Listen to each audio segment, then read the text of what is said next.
La parole de Dieu nous déclare qu'à la croix, notre vieil homme a été crucifié avec Christ. Un seul est mort pour tous. Par conséquent, tous sont morts en lui, afin que ceux qui vivent ne vivent plus pour eux-mêmes, mais pour lui. Mais qu'est-il arrivé? Nous avons mis de côté un peu notre ancienne nature et nous essayons de lui faire une place dans la nouvelle création. Mais Dieu dit non, et l'homme se bute contre cette sainte intransigeance. Du point de vue de Dieu, l'histoire de la race s'est terminée au calvaire. Ce jour-là, c'est comme si Dieu avait écrit fin et passé à autre chose. Depuis lors, tous ses intérêts gravitent autour de la nouvelle création. Mais il faut le comprendre. Cette mort, en passant sur nous, a frappé nos capacités autant que nos infirmités. Elle a embrassé ce qu'il y a de plus beau dans notre nature, humainement parlant, comme ce qu'il y a de pire. Elle n'a pas pu épargner le bon caractère des uns que la perversité des autres. Dieu a tout recommencé. C'est d'une vie divine que nous sommes appelés à vivre désormais, non plus d'une vie humaine. Notre humanité n'a rien à mettre en avant que Dieu puisse accepter. Qu'un élément humain quelconque, préférence ou antipathie ou simple fantaisie, à plus forte raison une ambition, un intérêt personnel, parviennent à s'insinuer dans une œuvre de l'esprit, immédiatement, tout l'organisme en sera affecté. C'est toujours l'homme, dans ce qu'il apporte de lui-même, qui frappe de paralysie l'œuvre de Dieu. Les plans divins pour notre vie ne se réaliseront jamais tant que nous n'aurons pas compris que ce ne sont pas nos péchés seulement que Christ a cloués à la croix, mais notre personne. L'obstacle, la source de tous nos ennuis, c'est nous-mêmes. Mais alors, n'est-ce pas étrange que nous soyons si lents à accepter notre crucifixion avec Christ? Seul moyen pourtant d'assurer à sa vie une expression dans la nôtre. Pourquoi? Parce que l'homme veut bien d'une mort symbolique, mais cette mort-là, la vraie, il n'en veut pas. C'est là que nous touchons du doigt le scandale de la croix. Car dans ce sens-là, elle est un scandale pour le chrétien autant que pour l'homme du monde. C'est ici peut-être que nous touchons la cause la plus profonde. Satan est jeté dehors par la croix.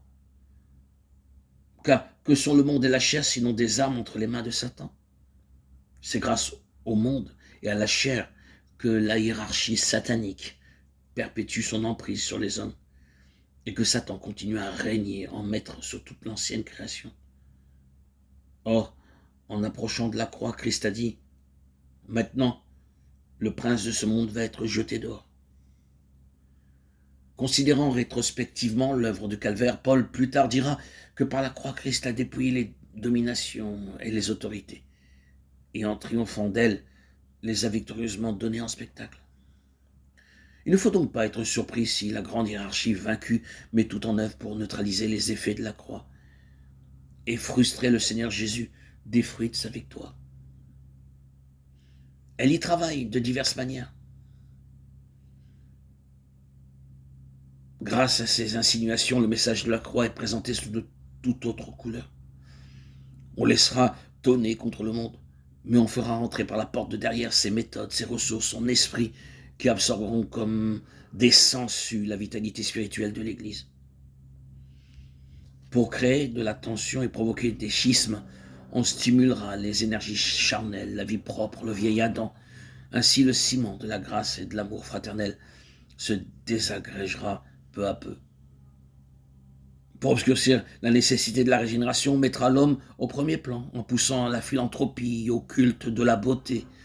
On encensera en temps et hors de temps l'héroïsme, le talent, la morale naturelle.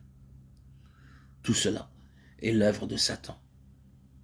Il faut le dire, la réputation, le prestige, ce penchant inné de l'homme à voir grand, à vouloir augmenter sa clientèle et réussir selon le monde, sont choses contraires à l'esprit de Christ. C'est avec ces jouets-là aussi que l'ennemi distrait son monde et parvient à détourner de la croix, oui, même des serviteurs de l'Évangile. Une prédication fidèle de la croix comporte une victoire complète sur le monde, sur la chair et sur Satan, ainsi qu'une émancipation complète de toute espèce d'attache ou de servitude à leur égard.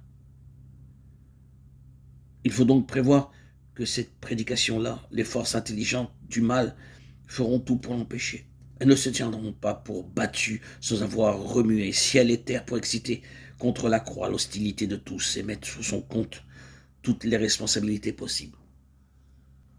La vie divine dans sa plénitude, l'expérience de la victoire, la collaboration effective avec celui qui est assis sur le trône, l'honneur de réaliser avec lui ses plans éternels seront nôtres dans la mesure, mais dans la mesure seulement où nous lierons notre cause à celle de la croix, en nous identifiant sans réserve avec le sens profond que la parole de Dieu lui donne. J'ai été crucifié avec Christ, désormais ce n'est plus moi, c'est Christ qui vit en moi. Galates 2:20. Ils l'ont vaincu à cause du sang de l'agneau, à cause de la parole de leur témoignage, et ils n'ont pas aimé leur vie, mais ils l'ont exposé à la mort.